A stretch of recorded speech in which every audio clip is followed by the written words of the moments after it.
Të qenit i vërtet në tregun e punës nuk vjen kaq lehtë. Ka kostot e veta. Dhe këto kosto shpeshherë, siç fola tek episodet e kaluara, mund të jetë kosto që ka të bëjë me zbutjen e një krenarie. Unë e kam marrë mësimin dhe nuk dua t'i jap mundësinë dikujt tjetër të marrë vendime për biznesin tim, edhe nëse unë e paguaj, që për ekspertizë X dikush të vijë në tavolinat e mëdhenjve në senior staff të jap mendimin e vet. Dhe një nga detyrat më të mëdha të tyre është thjesht bëj detyrën tënde si CEO. Kryesisht është të lirosh kohë nga pjesa operacionale dhe të merresh me gjëra strategjike. Gjëra strategjike janë të thjeshta fare, do thosha ndër detyrat më të mëdha është zgjedhja e talenteve për në kompani.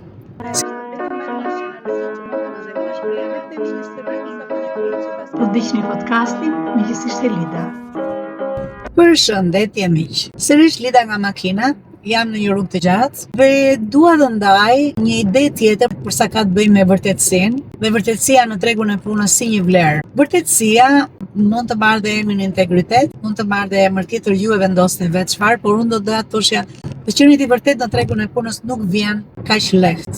Ka kostot e veta. Dhe këto kosto shpeshherë, siç fola tek episodet e kaluara, mund të jetë kosto që ka të bëjë me zbutjen e një krenarie, me heqjen e idesë të një kërcënimi që dikush do dalë dhe do bëhet konkurrues yt, me idenë që unë kam vuajtur në këtë gjë të kaluarën, s'dua të vuaj prap, unë e kam marrë mësimin dhe nuk dua të jap mundësinë dikujt tjetër të marrë vendime për biznesin tim, edhe nëse unë e paguaj, që për ekspertizë X dikush të vijë në tavolinat e mëdhenjve në senior staff të jap mendimin e vet.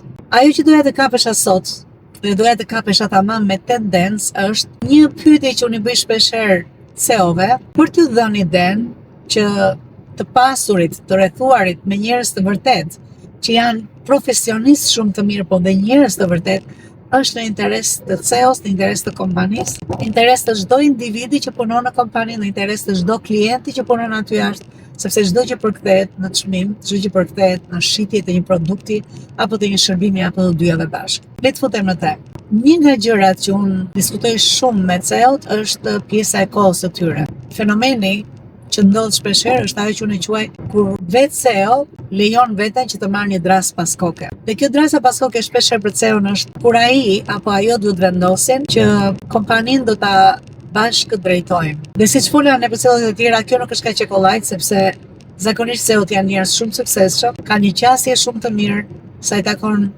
rrugës drejt suksesit. Nga ana tjetër, fakti që janë duke u përmirësuar në drejtimin përmes njerëzve, përmes coaching me lider, fillojnë të kuptojnë cilat janë ato pusha që do duhet të shkëlqejnë ata vetë. Dhe një nga detyrat më të mëdha të tyre është thjesht bëj detyrën tënde si CEO. Kryesisht është të lirosh kohë nga pjesa operacionale dhe të merresh me gjëra strategjike. Gjëra strategjike janë të thjeshta fare, do thosha ndër detyrat më të mëdha është zgjedhja e talenteve për në kompani, sidomos zgjedhja e stafit lart, që do të thotë CEO do duhet të sillë në kompani talentet më të mira nga tregu punës. Që talentet nuk janë ata që sapo dalin në tregun e punës, janë ata që janë kontribues të shkëlqyer në tregun e punës, kur janë diku tjetër. E dyta është krijimi i mundësive të reja, daljeve të reja, që do të thotë gjetja e tregjeve të reja, qoftë gjeografikisht, rajonale, globale, por qoftë edhe me diversifikimin e produkteve, me diversifikimin e bashkëpunëtorëve. Këto janë detyrat kryesore të CEO-s. Nuk është menaxhimi ditë për ditë i kompanisë. Në moment që ky koncept kalon dhe bëhet pronë e CEO-s, ky koncept ka filluar të ndikojë në mënyrë të jashtëzakonshme, në mënyrën se si një CEO fillon të organizojë javën e vet. Dhe në moment që fillon të organizosh javën, duke u nisur nga 80% është në fillim që unë do drejtoj kompaninë me gjitha këto që tash, me këto detyra që unë tash përpara, por 20% unë e kam për detyrë të vetë përmirësohem dhe kam për detyrë të bëj eksperimentet në të cilat unë dua të çoj kompaninë, po eksperimentet cilat janë të mirë studiuara, pjesë të cilave janë patjetër stafi lart. Është kjo ndarje kohe, është ky alokim kohe, kjo vendosje në kutizën e duhur të kohës së punës që e bën CEO-n që kur do ulet të flas me stafin e lartë, do duhet të besoj më shumë pjesën operacionale, pjesën veprimtare të kompanisë, që do të thotë zbatimin një për një të vizionit të bashkë vendosur me stafin e lartë. Duke si fjalë të mëdha e thënë thjesht është, CEO duhet të liroj rrugën dhe të bëjë që në qoftë se dikush është në një kompani dhe në qoftë se do mirënim analogjinë e një skuadre futbollit, CEO duhet të dalë nga fusha që është duke bërë golat për të tjerët, që po bën golin për financën, po bën golin për marketingun, dhe të dalë dhe duke dalë duhet patjetër të dalë aty jashtë dhe të bëj detyrën e vet, të bëj skecimet, të bëj planifikimet, të bëj trajnimin e njerëzve, të japi mundësinë që këta njerëz të bëhen gjithmonë më të mirë dhe të ketë durimin që ndërkohë që ata zhvillohen, që ti inkurajoj. Kjo është detyra e tij. Pra, një nga kushtet që unë shoh, një nga gjërat që unë duke dashur të jem shumë e vërtet me CEO, shpeshherë marr rrezikun, të dal përpara dhe të them që shiko se nëse do që ky program të eci, ti do duhet të ndryshosh pak në mentalitetin tënd dhe të thuash, unë duhet hap krahun. Dhe unë këtë vizion që e kam bërë shprehimisht të qartë në indikator performance për gjithë secilin, për të cilat ata do të vlerësohen, stafi i lartë do të vlerësohet, unë duhet të dalë dhe duhet të shikoj nga larg çfarë do duhet të bëj më mirë. Unë i pari dhe pastaj gjithë të tjerët. Ju thash që kjo është një guxim edhe nga ana ime, po kjo është pjesa e punës. Qëllon shpeshherë që në këtë moment CEO mund të marrë një qasje që mund të jetë në mbrojtje, po mund të jetë edhe në sulm, edhe ndaj stafit lart, po edhe ndaj meje, edhe ndaj stafit tim, sepse ajo që mendon se po bën CEO është që po mbron interesat e kompanisë, por po i mbron interesat e një kompanie e cila tashmë ka dalë nga ajo lëkura e vjetër. Dhe është një lëkurë të re dhe do të zhvillohet dhe do të marrë frymë. Dhe lëkura është organi më i madh. Dhe atje merret fryma, atje bëhen gjithë shkëmbimet e dura. Dhe ajo pjesë që ne duam të merremi me klientelën tonë është shpeshherë lidhja që ka stafi i lartë që ne kemi zhvilluar. Po dhe është stafi që unë them që është shadowing, për ata që janë të dytët në radhë. Nuk është e kollajt, se siç thash, CEO-t nëse do dalin në një pozicion mbrojtës, është më e lehtë, sepse i japin kohë vetes dhe si njerëz shumë të mençur që janë, marrin kohë dhe mendojnë, okay, për sa kohë këte kam të lidhur me KPIs, me indikatorët e performancës, me indikatorët ku varet suksesi i secilit, unë e kam situatën në dorë, nuk ka pse të jem unë brenda, të jap unë zgjidhje për gjërat, dhe kjo gjë dhe kompania të ecet dhe të kalojë në nivelin tjetër, që është niveli i ekselencës, niveli i rritjes produktivitetit përmes punës së njerëzve. Ka dhe nga ata që dalin në një mbrojtje agresive, do të thoshja, sepse deri në këtë kohë ata kanë krijuar një marrëdhënie me mua dhe është një marrëdhënie sa miqësore aq edhe profesionale. Por e din shumë mirë që unë jam persone që dhe mbi anën miqësore do vi anën profesionale. Luftoj fort që të jem një person i vërtet. Dhe shpeshherë duke qenë i vërtet, mund të duket sikur dal në mbrojtje të stafit të tyre, dhe unë dal në mbrojtje të vërtetës, siç jam duke thënë që nëse unë ndjej që detyra e CEO-s nuk po bëhet, por po bën detyrën pjesë të secilit nga ata që janë staf i lartë, nga ata të cilët e kanë për detyrë të punojnë dhe të zhvillohen dhe të japin të rrisin produktivitetin e tyre, unë mendoj që këtë gjë e them hapur. Ndodh shpeshherë që qasja e CEO-ve është e llojit që nuk mendoj se këta duhet të zhvillohen më boll, janë zhvilluar, nuk ka nevojë më. Dhe pyetja ime gjithmonë është, le të shikojmë sik orarin e punës. Çfarë duke bërë të hënë, të martë, mërkurë, të njëjtë, të premte, të shtunë? Sa është ndërhyrja jote?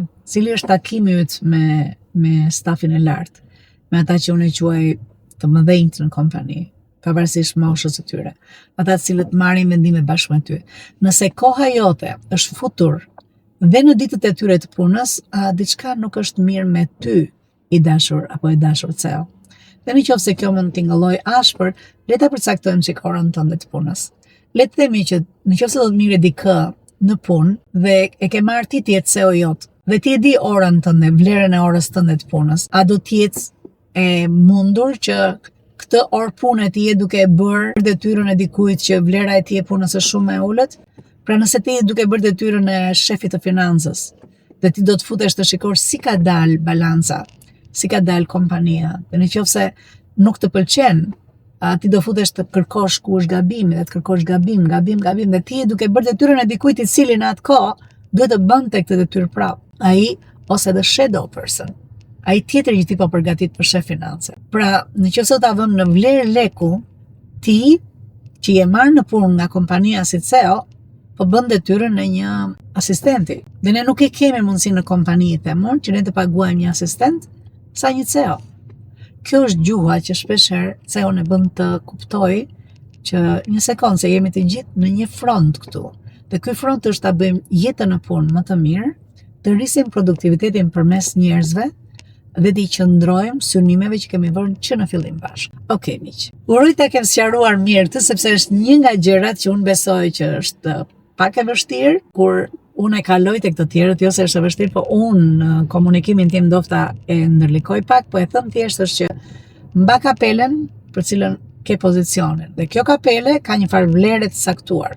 Vlera e CEO-s, sigurisht, është shumë e shtrenjtë, ora e punës së CEO-s.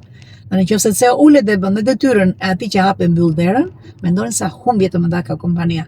Kur CEO kupton këtë, ai kupton që koha e tij duhet të jetë larg gjërave që janë operacionale dhe duhet të jetë shumë më tepër në ato që janë strategjike. Uroj gjithë bekimet e Perëndis. Miqësisht Elida. Nëse ke arritur deri në fund të videos, kjo do të thotë që ti je një ndjekës i unë i rregullt dhe ke interes në gjërat që ne bëjmë. Nëse është ky rasti, ju lutem më kontaktoni. Ne mund të futemi shumë mirë në një nga programet e mia dhe të marrim të shikojmë çfarë është gjëja që të bën më shumë mirë ty në momentin që ti je në përgjithësimin e karrierës ku ti je, në ecjen që ti ke bërë. Dhe jam e bindur që ti mund të bashkohesh një armatë të madhe njerëzish të suksesshëm me të cilët ne punojmë. Prej të cilëve ne në mënyrë të vazhdueshme secili nga ne mëson, por jo vetëm kaq. Krijojmë një network, krijojmë një rrjetëzim që është i jashtëzakonshëm. Kur kanë të njëjtën ide që ndahet, që është të qenit me mendje të hapur, të qenit i gatshëm të ndihmojnë njëri tjetrin dhe të qenit vazhdimisht në tregun e punës për të dhënë më të mirën tonë. Nëse është kjo që të ka sjell tek podcasti im, të lutem më shkruaj. Lutem, është shumë e kollajt me gjesh, ndofta në Facebook, me Lida Motro, ndofta në Instagram, që është Emi Coaching and Consulting, e gjeni kollaj fare, ose dhe në YouTube. Mundësitë e lidhjes janë të jashtëzakonshme. Mundësitë nga të cilat ju do përfitoni nga kjo lidhje, nuk ka të bëjë me mua, ka të bëjë me gjithë rrjetin e njerëzve me të cilët do të bashkëpunoj. Uroj t'ju shoh nga brenda programeve të MSC. Ju uroj gjithë bekimet e Perëndis. Miqësisht, Elida.